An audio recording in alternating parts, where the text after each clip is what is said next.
go on long walks in the park every Saturday.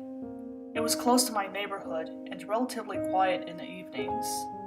I put on my earbuds and listen to my favorite music when I go on my walks. It helps me clear my head after a long week of work. I live in a small town where not much happens. The people here are friendly and everyone knows each other.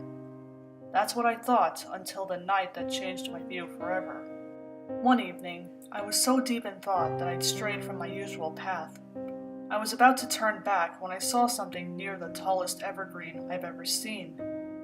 A little girl, who looked to be 6 or 7 years old, was looking up at the tree. She wore a pink dress and had her blonde hair tied in 2 braids. I looked around for anyone who could be watching the kid. That's when I realized that we were all alone. I turned back to the girl to ask her where her parents were, but she was gone. I figured that the girl went back home while I was looking for her parents. I visited my friend Jared the next day. While we were chatting, I told him about the little girl I met at the park. He went pale when I mentioned her. I asked what was wrong, and Jared said to me that he'd met the same kid. He was walking his Rottweiler Storm in the same park when the dog suddenly tried pulling away from him. Storm was barking while keeping his eyes in a specific direction. When Jared looked the same way, he saw a little girl looking up at an evergreen tree. Worried about the unsupervised child, he decided to approach her. Meanwhile, Jared was trying to calm his dog down so as to not scare the child. Storm stopped barking when he and Jared were a few feet away from her.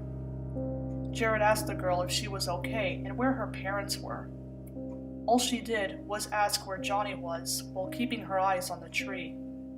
Jared was about to ask who Johnny was when the girl did something he'd never anticipated.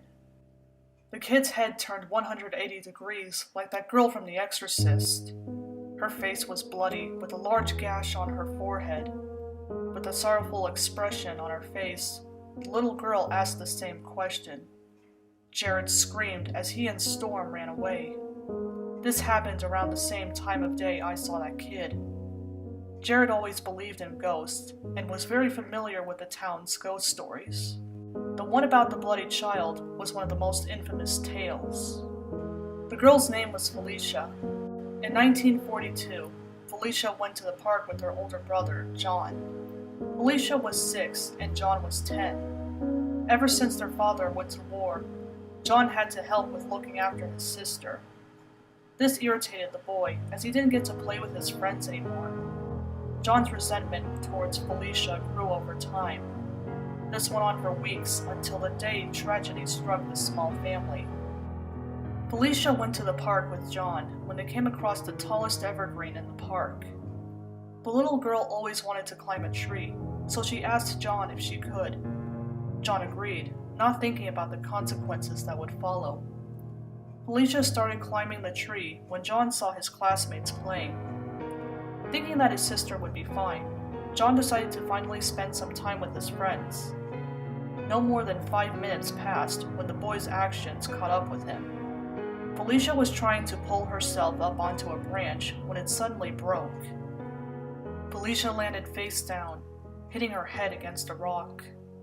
The poor girl passed away before anyone could help her. It's unknown what became of the family after that. They moved away almost immediately after the war. John admitted to the authorities that he was to blame for his little sister's death. The guilt was so bad that he couldn't bring himself to leave the house. Since then, Felicia's spirit appeared at the tree every evening, waiting for her brother.